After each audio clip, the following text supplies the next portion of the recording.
வணக்கம் திரு புகழேந்தி. மத்திய அரசு இப்போ ஒரு அறிவிப்பு வெளியிட்டிருக்காங்க. அந்த அறிவிப்பை நீங்க எப்படி பார்க்குறீங்க? தங்கம் வந்து ரெய்டுக்கு போகும் பொழுது 500 கிராமுக்கு மேலே நீங்க கணக்கில் காட்டப்படாத தங்கம் இருக்குமே ஆனால் அது வந்து பறிமுதல் செய்யப்படும் அப்படிங்கிற மாதிரியான ஒரு விஷயத்தை இதில் சொல்லியிருக்காங்க. No seizure of gold jewellery and ornaments to an extent of 500 grams per married lady, 250 grams per unmarried lady and 100 grams per male அப்படிங்கிற மாதிரி சொல்லியிருக்காங்க. இது வந்து ரெய்டு போகும் பொழுது ஆன் சர்ச் ஆபரேஷன்ஸ் அப்படிங்கிற மாதிரியானதையும் தெளிவாக சொல்லியிருக்காங்க. ஸோ இந்த விஷயத்தை நீங்க எப்படி பார்க்குறீங்க? இது ஏற்படுத்தக்கூடிய இம்பாக்ட் எப்படி இருக்கும்னு நினைக்கிறீங்க? பொதுவா பாத்தீங்கன்னா நம்ம ஊர்ல வந்து தொன்று தொட்டு வந்து நமக்கு சேமிப்புன்னு பார்த்தா தங்கம் தான். எப்பவுமே தங்கத்துல முதலிடுறதுங்கிறது வந்து ஆபரணத்துக்காக மட்டும் பண்றது இல்ல. இது ஒரு இன்வெஸ்ட்மெண்ட் ஃபார் அவர் ஃபியூச்சர். கல்யாணம் பண்ணும்போது ஏன் பொண்ணுக்கு நகை போட்டு அனுப்புறோம்னா அந்த பொண்ணுக்கு குடும்பத்தில் ஏதாச்சும் பிரச்சனை வந்தா தங்கம் அவளை காப்பாற்றும். அதனால நம்ம வந்து நம்மளுடைய அடிப்படையோட வாழ்க்கை முறையிலேயே ஒரு பெண் குழந்தை பிறந்த உடனே ஒரு பெற்றோர் செய்யற முதல் வேலை என்ன செய்யணும், படிப்பு பிள்ளைக்கு ஸ்கூலுக்கு அனுப்புறாங்களோ இல்லையோ ஒவ்வொரு அக்கேஷன்லயும் பிள்ளைக்கு வந்து சின்ன சின்னதா 1 கிராமோ 1/2 கிராமோ 1 பவுனோ 2 பவுனோ வாங்கி வளர்த்துற ஒரு சமுதாய கட்டமைப்புல வந்திருக்கோம் நம்ம. இது வந்து டிமானிட்டைசேஷன் வந்து பெண்களையும் மற்றவர்களையும் பெறல. இது ஒரு சென்டிமெண்ட் இஷ்யூ. ஏன்னா வந்து இது வந்து ஒரு உணர்ச்சி பூர்வமான ஒரு தங்கங்கிறது நம்மளை பொறுத்த வரைக்கும் நம்மளுடைய வாழ்க்கையில பின்னி பிணைந்த ஒன்று. அது உணர்ச்சிகரமான விஷயம். அது பொருளாதார அடிப்படையில் பார்க்கறத விட தனிப்பட்ட மனிதனுடைய உணர்வு பூர்வமா பார்க்கும்போது என்ன பொறுத்த வரைக்கும் டிமானிட்டைசேஷன்ல ஒரு அளவுல பாதிக்கப்பட்டாங்க மக்கள், சிரமத்துக்கு உள்ளானார்கள். ஆனா இது வந்து அடிப்படையான உணர்வை தகர்க்கக்கூடிய ஒரு செயல். இது மிகப்பெரிய பின்னடைவை பிஜேபிக்கு உருவாக்கும். இது வந்து சொல்ல, ஏன்னா ஒவ்வொரு குடும்பமும் பதற்றத்தில் இருப்பார்கள். ஏன்னா இப்ப எப்படி அவனால காமிக்க முடியும்? ஒரு குழந்தை பிறந்த 20 வருஷம் வந்து 2 பவுன் 5 பவுன் இப்படியே வாங்கி சேர்த்திட்டு வந்தவங்க இப்ப போய் அவங்கள பிடிச்சா 20 வருஷத்துக்கு எந்த கணக்கு காமிப்பாங்க? எங்க வாங்கினேன்னு காமிப்பாங்களா, இல்ல எந்த பணத்தை வச்சு வாங்கினு காமிப்பாங்களா? மிக கடினமான விஷயம் இது. அதுல மாட்டிக்கிறவங்க தான் பாவப்பட்டவங்க. எல்லாத்துக்கும் தங்கம் இல்லாம இல்ல. அதனால இதெல்லாம் வந்து மக்களை அச்சுறுத்தக்கூடிய விஷயங்கள் இது.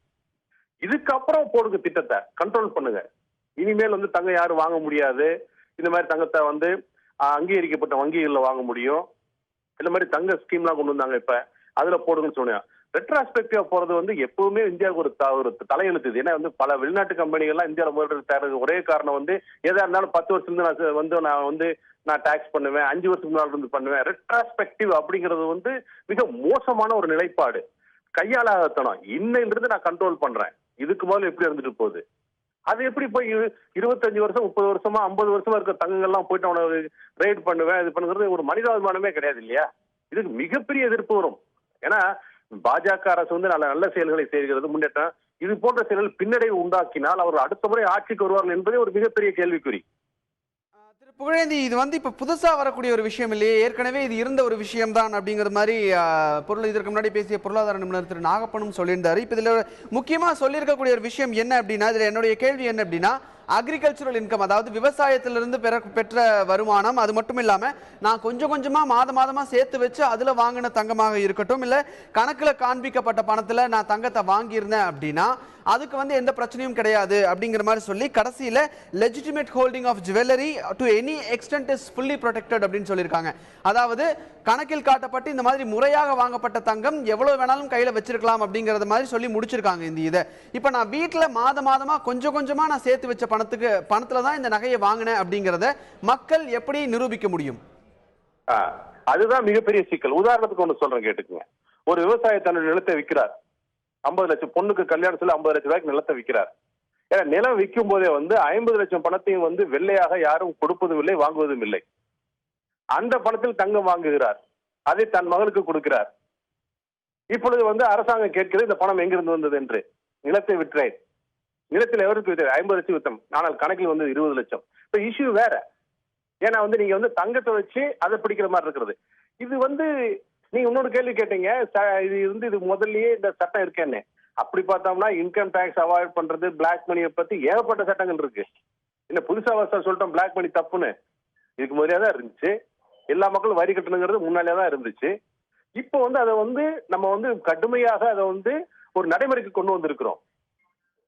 நீங்க இடம் விற்க, அதாவது அந்த விவசாயி இடம் வித்து அதுல வந்து 20-30 லட்சம் ரூபாய் கோல்டு வாங்குறாரு அப்படின்னா அது கணக்குல காட்டாத பணத்துல வாங்குறத சீஸ் பண்றாங்க அப்படிங்கறத மத்திய அரசு சொல்லியிருக்கு. என்னுடைய கேள்வி, நான் மாதம் மாதம் என்னுடைய சம்பளத்துல 10,000 ரூபாய் சேர்த்து வைக்கிறேன், வருடத்திற்கு ஒரு 5 பவுன் நான் வாங்கி வைக்கிறேன், என் பொண்ணுக்கோ பையனுக்கோ வந்து 5 பவுன் நான் வாங்கி வச்சிருக்கேங்க, இந்த மாதிரி ஒரு 20 வருஷமா நான் வாங்கி வச்சிட்டு இருக்கேன், என் கையில இப்போ ஒரு 50ல இருந்து 70-80 பவுன் இருக்கு, நான் வந்து மாசம் மாசம் 10,000 ரூபாய் சேர்த்து வச்சு வாங்கியிருக்கேன் அப்படின்னா அதுக்கு நான் எப்படி மத்திய அரசுக்கு கணக்கு காட்ட முடியும் நான் கேட்கிறேன்.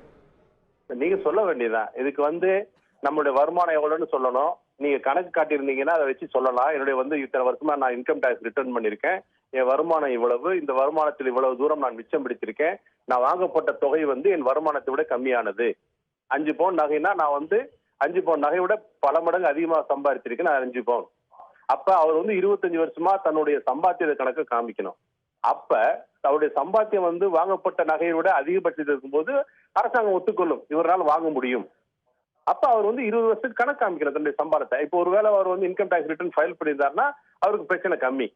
நம்ம இன்கம் டாக்ஸ் ரிட்டர்ன் பத்தி உள்ள பிரச்சனைகள் மிக கம்மி நம்ம நாட்டை பொறுத்த வரைக்கும். ஏன்னா மொத்தமே வந்து 2-3 கோடி பேர் தான் வந்து இந்த கடந்த 10 வருடங்கள்ல வந்து இன்கம் டாக்ஸ் ஃபைல் பண்ணவங்களா இருப்பாங்க. மிச்சம் இருக்கிற மக்கள் எடுத்து பாருங்க, அவங்க எப்படி கணக்கு காமிப்பாங்க? கஷ்டம். அப்ப வந்து அவங்க சொல்றது தெரிஞ்சிருக்கும், பான் கார்டோட பெனட்ரேஷன் இந்தியால ரொம்ப கம்மி. அதிகமா வந்து இன்கம் டாக்ஸ் ஃபைல் பண்ற, நீங்க சொன்ன மாதிரி அதாவது ஜீரோ ரிட்டர்ன்ஸ் கூட ஃபைல் பண்ணி வைக்கணும், அது வந்து சரல் ஃபைல் பண்ணி வைக்கணும், அதுவே யாரும் அதிகமா பண்ணி வைக்கிறது இல்லை அப்படிங்கிற ஒரு விஷயம் இருக்கு. அப்படி இருக்கும்போது 20 வருஷத்தோட ரிட்டர்ன்ஸ் எனக்கு எடுத்து காட்டுங்க அப்படின்னு சொன்னா அது எப்படி ஒரு சாத்தியமான ஒரு விஷயமா இருக்கும்? நான் வந்து ஒரு 30,000 ரூபாய் சம்பளம் வாங்குறேன் அப்படிங்கிறவர்கிட்ட இது நான் வந்து செஞ்சு வைக்கல, இதுக்கு முன்னாடி நான் இந்த மாதிரி இன்கம் டாக்ஸ் எதுவும் ஃபைல் பண்ணி வைக்கல, எனக்கு ஜீரோ இன்கம் டாக்ஸ் தானே நான் விட்டுட்டேன், அதனால நான் வந்து சரல் கூட நான் ஃபைல் பண்ணி வைக்கலங்கிற நிலையில நான் எப்படி இதுக்கு கணக்கு காட்ட முடியும்? அதற்கு ஏதாவது வழிமுறைகள் இருக்கிறதா? அது வந்து மக்களுக்கு பயன்படக்கூடிய ஒரு விஷயமாக இருக்குமேன்றதுக்காக உங்ககிட்ட கேட்கிறேன். நீங்க வந்து அப்படி உங்களுக்கு ஒரு உதாரணமாக ஒருவருக்கு வந்து அதிகபட்ச தங்கம் இருந்தா இப்ப இருந்து பெல்ட் பண்ணுங்க. 20 வருஷமா என்ன பண்ணிட்டு இருந்தீங்கன்னு write a story like that. இந்த வருஷம் இவ்வளவு இந்த வேலை பார்த்தேன், இவ்வளவு குத்து மதிப்பா சம்பாரிச்சிருப்பேன், இவ்வளவு வாங்கினேன் அப்படின்னு நீங்க தான் ஒரு ஸ்டோரி பில்டப் பண்ணி ஒரு நம்பகத்தன்மை, ஒரு அரசாங்கம் ஒரு வேலை உங்களை வந்து கேட்டா ஒரு நம்பகத்தன்மை உள்ள ஒரு கணக்கை நீங்க சப்மிட் பண்ணலாம். இது எக்ஸாக்டா இருக்க முடியாது. நீங்க வந்து என்ன வேலை பார்த்துட்டு இருக்கீங்க, எவ்வளவு சம்பாதிச்சிருக்கலாங்கிற உதவி வச்சு தான் சப்மிட் பண்ண முடியும். வேற இன்னும் பண்ண முடியாது. உங்கள்ட்ட ஆதாரம் கிடையாது. இல்ல வேறு ஏதாவது ஆதாரங்கள் இருந்தால் அந்த ஆதாரங்கள் எல்லாத்தையும் திரட்டி வையுங்கள். நீங்க சப்மிட் ஐடிஎஸ் சப்மிட் பண்ணாட்டி கூட எங்கிருந்து இன்கம் வந்திருக்கு, எந்த மாதிரி இன்கம் வந்திருக்கு, அது போல சில விவரங்கள் இருந்தால் எல்லாத்தையும் நீங்க வந்து ஃபைல் பண்ணி வைங்க. அந்த இன்கம் டாக்ஸ் அதிகாரிகள் கேட்கும் போது அது உதவியா இருக்கும். அதில் அவர் சிலவற்றை நம்பகத்தன்மை உள்ளதாக கருதினார் என்றால் கண்டிப்பாக உங்களை வந்து ஹராஸ் பண்ண மாட்டாங்க. சுத்தமாவே எல்லாமே பொய்யா இருக்கக்கூடிய தகவலாக இருந்தால் அவர்கள் மேலும் வந்து உங்களை வந்து இன்வெஸ்டிகேட் பண்ணலாம்.